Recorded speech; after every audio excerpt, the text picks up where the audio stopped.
எனக்கு ஒரு கேள்வி. மதர் மேரியும் ஜோசப்பும் நாசரேத்ல தானே இருந்தாங்க? ஆமா, நாசரேத்ல இருந்தாங்க. அவங்க ஏன் பெத்லஹேம்ல இருந்து நாசரேத்துக்கு வந்து செட்டில் ஆனாங்க? அவங்க பூர்வீகம் வந்திருக்கும். அதாவது எப்படின்னா, இப்போ நம்ம பைபிள்ல வாசிக்கும் போது நம்ம ரூத் புத்தகத்துல எடுத்துக்கிட்டோம் அப்படி சொன்னா நகோமின்னு ஒருத்தர் இருந்தாங்க. அவங்க வந்து பெத்லஹேம் தான் இருக்கிறாங்க. அவங்க ஏன் பெத்லஹேம்ல இருந்து மோவாபு நாட்டை நோக்கி போனாங்க? பஞ்சம் வந்துச்சு. பெத்லஹேம்ல ஒரு பஞ்சம் வந்துச்சு. அப்போ உடனே அவங்க என்ன பண்ணாங்க, இங்கிருந்து மோவாபுக்கு போய் பிழைக்கிறதுக்காக அங்கே போனாங்க. அந்த மாதிரி ஒரு வேளை மதர் மேரியுடைய ஜோசஃபுடைய அப்பா அம்மா பெத்லஹேம்ல இருந்திருப்பாங்க. அவங்க பூர்வீகம் இருந்திருக்கணும். ஏதோ ஒரு காலகட்டத்தில் ஏதோ ஒரு சூழ்நிலையில் அவங்க இங்கிருந்து நாசரேத்தில் போய் செட்டில் ஆகியிருந்திருப்பாங்க. இப்போ வந்து கணக்கெடுப்பு வரும்போது இப்போ அவங்க சொந்த ஊருக்கு போகணும்ல, அதனால நாசரேத்துலேருந்து பெத்லஹேமுக்கு அவங்க வந்துட்டாங்க. நான் உங்ககிட்ட ஒரு கேள்வி கேட்குறேன். நாசரேத்துலேருந்து பெத்லஹேமுக்கு மதர் மேரியும் ஜோசப் வராங்க. நம்ம ஏற்கனவே பார்த்த மாதிரி ஏறக்குறைய ஒரு 10 நாட்களாவது அவங்க ட்ராவல் பண்ணியிருந்துருக்கணும். இவங்க அங்கேருந்து கிளம்பும் போது என்னெல்லாம் எடுத்துகிட்டு வந்திருப்பாங்க? செம்மையாக சாப்பிட்றதுக்கு எடுத்துகிட்டு போயிருப்பாங்க. செம்மையாக சாப்பிட்றதுக்கு ஏதாவது எடுத்துகிட்டு வந்திருப்பாங்க. சரி, ரைட், ஓகே. தேவையான பொருட்கள் அதுதான் என்ன தேவையான பொருட்கள்? கோல், கறி, கோல், தீ மூட்டுறதுக்கு. எதுக்கு அதெல்லாம்? ஓ சூப்பர், அருமை. கறி கரெக்ட்.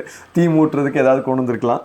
மேபி அங்கேயே போகிற வழியிலேயே மரத்துல இருந்து உடச்சி போட்டு பண்ணியிருந்திருக்கலாம். வேற என்ன எடுத்து போயிருப்பாங்க? துணிமணிகள் எடுத்து போயிருப்பாங்க. குழந்தைக்கு விளையாட்டு ஜாமானா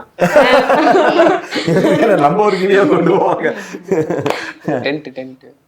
டென்ட்டு ஏன்னா ஒரு 10 நாள் தானே. இப்போ போகிற வழியெல்லாம் அங்கங்கே சத்திரங்கள் இருந்திருக்கும். அதனால டென்ட்டு அதுக்கு கொண்டு போகணும்னா என்னென்னா ஒரு பெரிய மிருகம் வேணும். இப்போ வந்து ஒட்டகம் மாதிரி பெரிய மிருகம் இருந்தால் தான் அதெல்லாம் வைக்கணும். கழுதையில் இப்போ இன்னொரு கழுதையை வைக்க வேண்டியதாகும். அதனால் அது கொண்டு போயிருக்கிறதுக்கு சான்சஸ் ரொம்ப கம்மி தான். போகிற வழியில் சத்திரங்கள்ல அவங்க தங்கி இருந்திருக்கலாம். காசுகள் எடுத்துருக்கலாம். கொஞ்சம் காசுகள் எடுத்துகிட்டு போயிருந்துருக்கலாம். பேங்க்கெல்லாம் இந்த நாட்கள் இல்லாததுனால காசு இப்போல்லாம் இருந்தால் ஜிபே வச்சுருந்துருப்போம். அந்த காலத்தில் அதெல்லாம் இல்லை.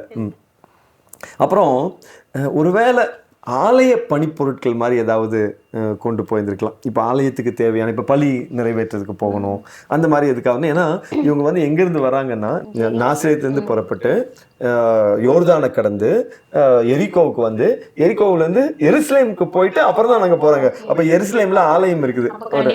ஏதாவது அந்த காலத்துடைய சின்ன சின்ன பலிகளாவது கொடுக்கறதுக்காக கொண்டு போயிருந்துருக்கலாம். இதெல்லாம் மதர் மேரி ஜோசஃபோட சேர்ந்து என்னவோ இருந்திருக்கணும். இது எல்லாமும் அந்த கழுதை சுமந்து இருந்திருக்கலாம். அல்லது ஒரு வேளை நடந்து வந்திருந்தாங்க அப்படின்னு சொன்ன நடந்து வந்தாங்களான்னு தெரியல. நடந்து வந்திருந்தா இதையெல்லாம் நம்ம ஜோசப் வந்து என்ன பண்ணிக்கணும், செயின்ட் ஜோசப் தன் தலை மேலே வச்சுக்கொண்டு இல்லை தோல் மேலே வச்சுக்கிட்டு நடந்து வந்திருந்துருக்கணும். ரொம்ப ஒரு கஷ்டமான ஒரு பிரயாணத்தில் தான் அவங்க இருக்கிறாங்க.